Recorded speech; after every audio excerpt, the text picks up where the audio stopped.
You'll build something mighty one day, Grandpa Jack used to say, tapping my forehead with his pencil as we balanced bakery books at the kitchen table. You've got the mind of a mogul and the hands of a worker. Back then, I didn't know what he meant, but now I understand it like I understand the scent of rising dough. I'm Emma Grant, born and raised above our family's small-town bakery in a cozy, creaky apartment in Tampa, Florida. While other kids spent their summers on bicycles and baseball fields, I was rolling pastry dough and learning about profit margins. By 9, I was labeling boxes and memorizing customer orders. At 13, I was catching errors in invoices that my uncle missed. I knew what sweat equity meant before I had my first locker at school. It wasn't glamorous. Our bakery smelled like sugar and yeast and hard work, but it taught me everything about money, people, and grit. My parents worked sunrise to midnight to put me through college at NYU, pinching every penny and sacrificing so I could chase a dream bigger than guava pies and birthday cakes. While no one outside our family expected much from the baker's daughter, I was quietly studying scalable operations and venture capital. I didn't have a trust fund. I had a ledger book, a stubborn streak, and the kind of lessons you only learn when you grow up, counting coins by hand. And slowly, quietly, I started becoming the person Grandpa Jack had seen in me all along. By the time I was 23, the world still saw me as Emma from the bakery. What they didn't see was the platform I had quietly built behind the scenes, a microloan network tailored to support small, immigrant-run businesses in underserved communities. I called it Horizon Fund, and it started with a laptop, a few late nights, and a heart full of memories from my parents' struggle to get a bank to take them seriously. I never sought the spotlight. I wasn't chasing headlines or handshakes at fundraisers. I just wanted to build something that mattered, something that could change lives the way my family's bakery had changed ours. And it worked. Slowly, word spread in immigrant communities across Florida, then the Southeast. Bakers, barbers, corner grocers, and cafe owners. People just like my mom and dad started using Horizon to access loans they'd never been approved for before. We didn't just lend money. We taught them how to grow, how to scale, how to believe in their own ideas. By 28, Horizon had grown into a multi-million-dollar venture. We were backed by serious investors and had launched pilot programs in 3 states. But I kept my head down. I still lived simply. I still visited the bakery. Every Sunday still helped wipe down the counters and mop up after the morning rush. Not because I had to, but because I wanted to.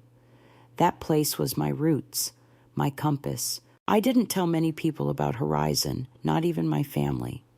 My parents knew, of course, but I never once brought it up at family dinners where my sister Melanie liked to rattle off big names and boardrooms like a resume in motion.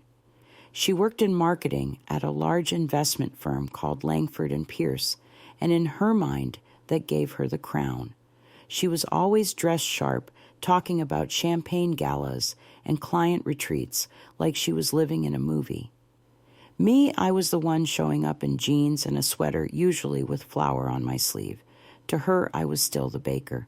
I'll never forget one dinner in particular. We were all at our parents' place in Clearwater. Mom had made ropa vieja, and the air was thick with garlic steam and Melanie's smugness. Still juggling the bakery and that app of yours, she asked me with a laugh that tried to sound sweet but missed by a mile. I just smiled.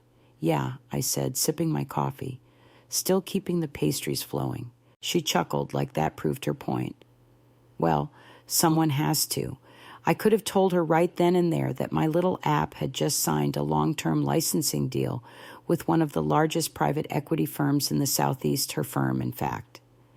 I could have mentioned that Horizon's analytics platform was already being used by her department and that we were in talks to expand, but I didn't. Why? Because I'd learned something powerful. Being underestimated is a quiet kind of power. When people think you're less than you are, they show you who they really are. And when the moment's right, that truth becomes a weapon sharper than any insult. I didn't need to prove anything to Melanie. Not then. I was proud of my work, proud of the team I'd built, proud of the people we'd helped. Let her believe what she wanted. She could sit on her polished pedestal. I had something better impact, real, lasting, meaningful impact. And besides, deep down, I think I wanted her to learn. I wanted her to realize that respect shouldn't come from job titles or who knows your name at a cocktail party. It should come from character, from integrity, from knowing your worth without shouting it from the rooftops. And sooner than she thought, Melanie would get a front row seat to that lesson, because the girl she once dismissed as just the baker's daughter had quietly become the majority shareholder of the very company she worked for. And I was just getting started. Melanie and I had never been close, not really. We weren't enemies, but we weren't what you'd call warm either. We shared a childhood bedroom, but lived in different worlds. Melanie had always been the golden girl, the type who color-coded her notebooks, scheduled her life down to the minute, and rolled her eyes when I got flour on the car seats. While I was learning to knead dough, she was memorizing vocabulary for SAT prep. She went to business school at Emory, interned at fancy firms, and came back with a wardrobe full of power suits and an attitude to match. She landed a job at Langford and Pierce, one of Miami's most prestigious investment firms, and rose through the ranks like a rocket, marketing director by 30, and you couldn't tell her anything.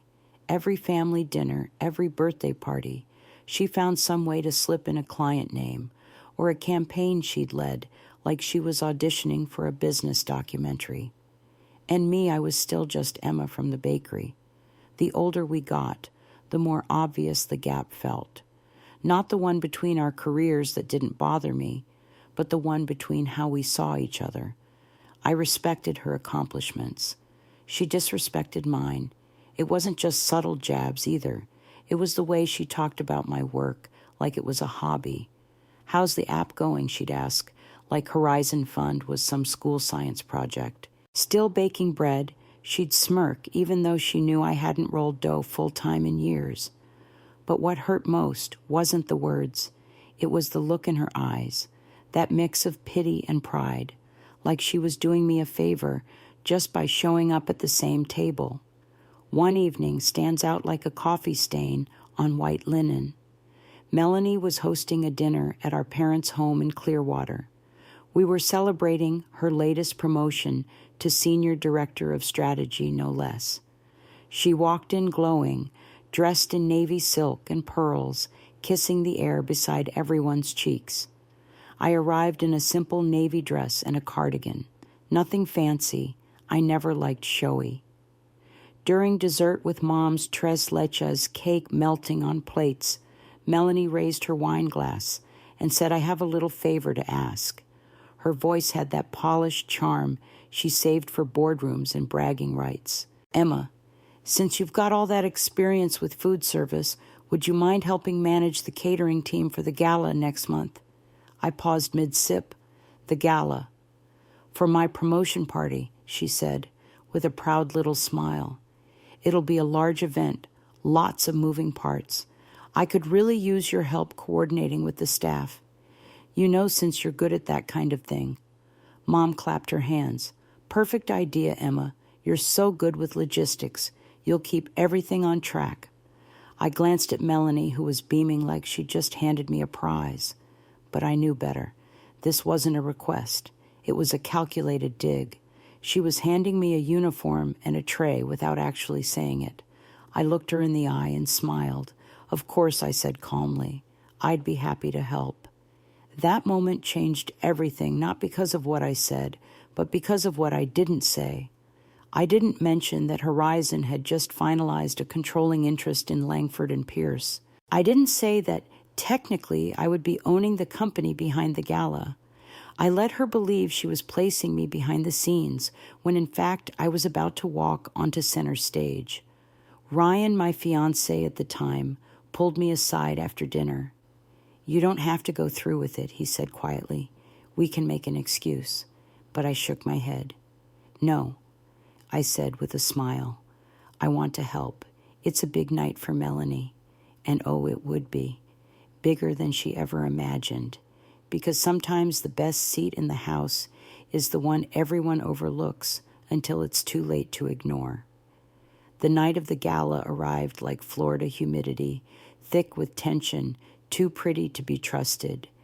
Melanie's celebration was being held at the Whitmore Estate, a sprawling Spanish-style mansion nestled in the Coral Gables Historic District.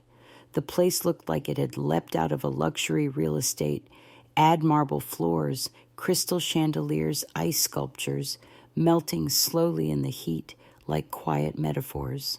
A harpist played near the garden fountain, while servers in starched uniforms floated around with silver trays of oysters and champagne. And me? I was in the kitchen on purpose. I had agreed to manage the catering staff, as Melanie so graciously asked, and I was doing just that, clipboard in hand, headset in ear, checking timings, resolving last-minute menu changes, and redirecting servers like I'd been born doing it. I even tied my hair back, leaned into the part. I could feel eyes on me now, and then Melanie's especially. Every time she passed the kitchen doorway, she flashed that same satisfied smile, the one that said, "Stay in your lane." What she didn't know, and what made my heart race with quiet satisfaction, was that this gala wasn't just a celebration of her promotion. It was about to become the launch party for something far greater. Just that morning, I'd received a confirmation from my CFO Horizon Fund had finalized its acquisition of 51% of Langford & Pierce, effective immediately. Translation: I now owned the firm, and as fate would have it, Melanie worked for me, the CEO of Langford & Pierce. Mr. James Langford had insisted on attending that night. He wanted to meet the mysterious founder of the data-driven platform that had quietly revolutionized their analytics and helped them land a major private equity deal. That founder, of course, was me. As I moved between the kitchen and ballroom helping staff stay on track, Melanie floated from group to group, sipping champagne, laughing too loudly, and telling her guests how she personally oversaw every detail. She mentioned me a few times too, each time with that same condescending tone. "My sister's helping the servers tonight," I overheard her say with a chuckle. "She's always been more comfortable behind the scenes. Poor thing, she just never found her lane, you know." Some guests chuckled politely. Others looked mildly uncomfortable, but no one corrected her. Not even my fiancé Ryan, who stood beside her swirling his drink and saying nothing. That part stung more than I expected. At 7:55 p.m., my phone buzzed a text from my CFO, all signed. "We're live. Welcome to the boardroom." I stared at the screen, smiled, and slid the phone into my pocket. Showtime. Minutes later, the room shifted. There was a stir near the entrance. Guests turned. Whispers followed. James Langford had arrived. Melanie nearly tripped over her heels, rushing to greet him. "Mr. Langford," she squealed, beaming like a pageant winner. "We're so honored. Let me show you the campaign deck I prepared." But James was already scanning the room. His eyes landed on me, still in my black dress, still holding a tray of canapes, his brow furrowed with recognition. "Isn't that—" he began. "Oh, don't mind her," Melanie cut in, laughing nervously. "That's just my sister Emma. She's helping with catering." "Let me actually," James said, his eyes never leaving mine. "Emma Grant, it's a pleasure to meet you. I didn't expect to find you serving drinks at your own celebration." Silence, sharp and absolute. I handed off the tray to another server and stepped forward. "Thank you for coming, James." Melanie's mouth fell open. Wait, what James turned back to the crowd. Ladies and gentlemen, if I may, tonight is more than a promotion. It's the beginning of a partnership. As of this evening, Horizon Fund has acquired a controlling interest in Langford and Pierce. Gasps. A dropped champagne flute. Even the harpist missed a note. James continued, which makes Ms. Grant here your new majority shareholder, and, technically, your boss. I glanced at Melanie, whose face had drained of every ounce of color. Her perfect world, crystal clear and tightly wound, was unraveling by the second, and I hadn't even touched the microphone yet. For a moment, no one breathed. You could have heard a fork drop onto the marble floor or a champagne glass. In fact, you did. Melanie's Prosecco flute slipped right through her fingers and shattered at her feet. I didn't flinch. Across the ballroom, eyes darted back and forth between me and James Langford, the CEO, who had just announced to everyone, executives, investors, family, that I wasn't the hired help. I was the new owner of the company. Melanie blinked fast, as if she could somehow rewind the evening with enough disbelief. There must be some mistake, she stammered, stepping forward in her expensive heels. Emma she's a baker. She runs some little shop in Tampa. James smiled, amused but unshaken. Mrs. Grant is also the founder and CEO of Horizon Fund, which as of today owns 51% of Langford and Pierce, including your department, Melanie. The silence that followed was deafening. Even the string quartet, who had been dutifully playing through the evening, stopped mid-note. One of the servers dropped a cloth napkin. My mother, Helen, who had been gushing about Melanie just minutes earlier, sank into a nearby chair, pale as porcelain. I stepped forward slowly, no mic, no spotlight, just my voice. I never stopped being a baker, I said. But I also built Horizon from the ground up. And today we're not just funding dreams. We're shaping industries. I turned to face Melanie. Her jaw clenched. Her hands curled at her sides like they were trying to grip onto something dignity, maybe. But all those times, she whispered. I nodded. All those times you cut me out of pictures, mocked me at dinners, told people I didn't belong. I let the words hang in the air. You weren't just wrong. You were looking down on the very person you now answer to. That last sentence cracked something. I could see it in her posture. Ryan, my fiancé, ex-fiancé, now stood just behind her, his face drained of all pretense. He looked as stunned as the rest of them. Emma, he said, stepping toward me, why didn't you tell me I kept my eyes on him? Would it have made a difference? I asked softly. Would you have defended me if you knew I had money? Because you sure didn't when your family talked down to me at every turn. He opened his mouth, but nothing came out. I turned back to the room. Tonight was supposed to be about Melanie, and in a way it still is, because what happened here? That wasn't a gotcha moment. It was a mirror, a reflection of how people treat others when they think they're beneath them. James cleared his throat and raised his glass. Well, now that we've clarified who's who, he said with a dry smile, shall we toast to the future of Langford and Pierce under new leadership? Glasses were raised, some eagerly, some awkwardly. Melanie didn't move. Would you still like to give your speech? I asked her gently, offering the mic that had been prepared for her. She looked at it like it might burn her hands. Then, without a word, she turned and fled the room, heels clicking against the marble like firecrackers. My mother followed behind her, too stunned to speak. And me, I took a deep breath and smiled. Not because I had won anything, but because for the first time in a long while I had been seen. Not as the poor sister, not as the girl with flour on her hands, but as who I had always been, capable, resourceful, and more than enough. And the funny thing, I never had to prove it. They proved it to themselves. The ballroom slowly emptied, but the wreckage of assumptions still clung to the air like smoke after a fire. Ryan lingered near the back eyes, unfocused, holding a drink he hadn't sipped. He looked like someone who had just witnessed an earthquake and was still standing in the dust. My mother, Helen, was nowhere to be seen, probably chasing after Melanie, who had fled the moment her glass shattered. The woman who once boasted about her daughter's marketing campaigns couldn't quite muster the strength to face the daughter she'd always overlooked. Only one person stayed in place, my father, Robert Grant.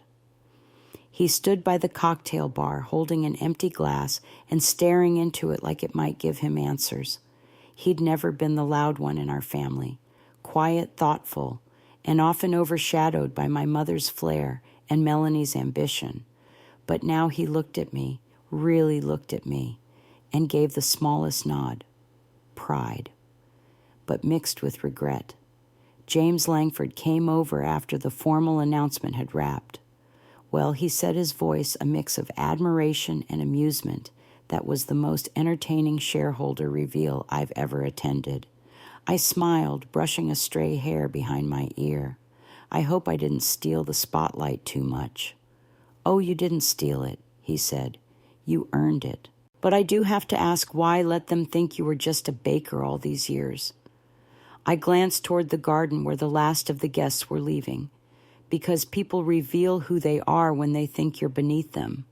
He nodded slowly, like that answered more than one question.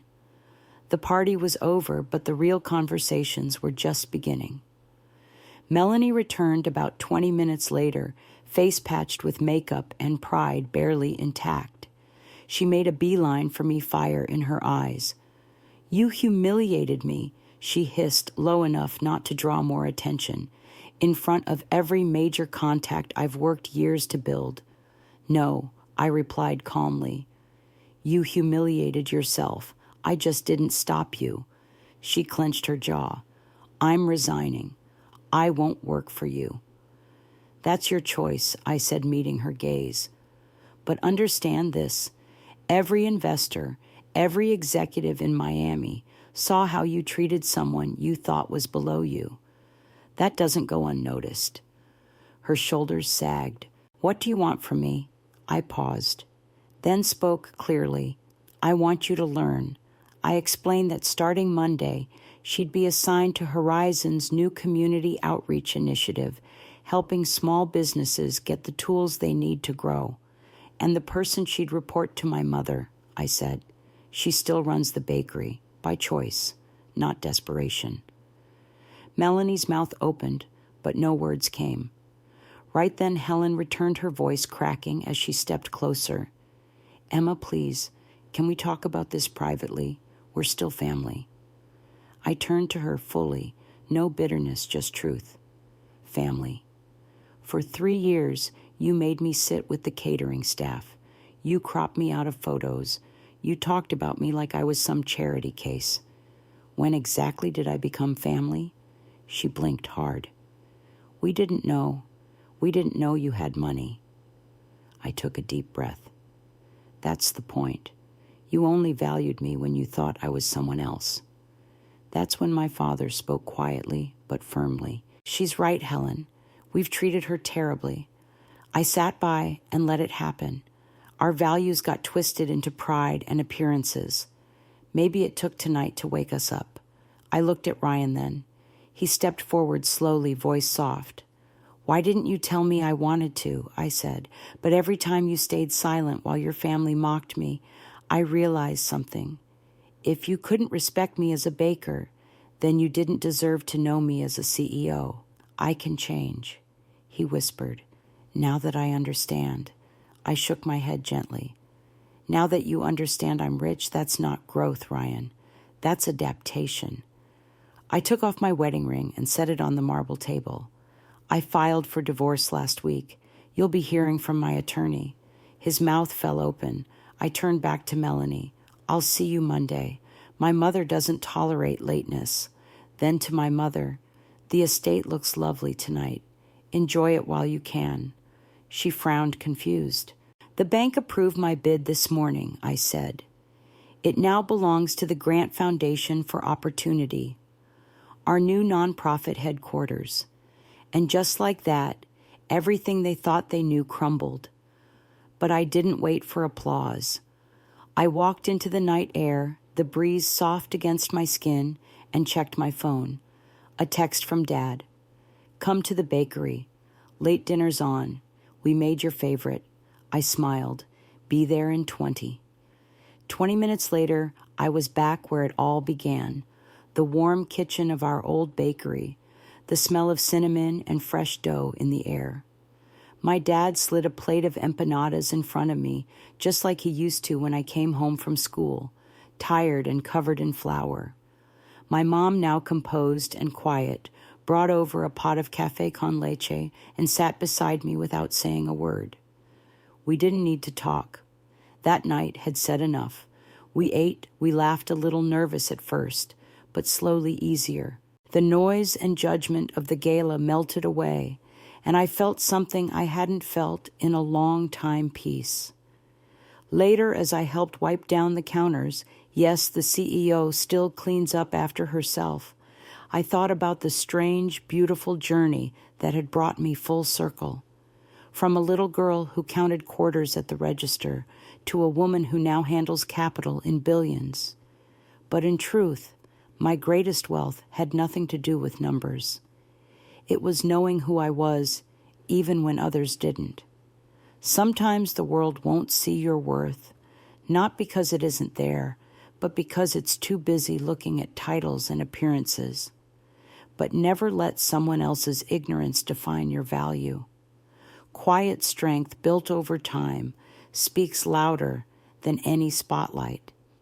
If you've ever been underestimated, overlooked, or told you weren't enough, I want to hear your story. Share it in the comments below. And if you believe that respect means more than riches and that humility is what makes success truly matter, hit subscribe and stay connected. Because this isn't just my story, it's ours. Let's keep building, especially when no one's watching. That's when character is born.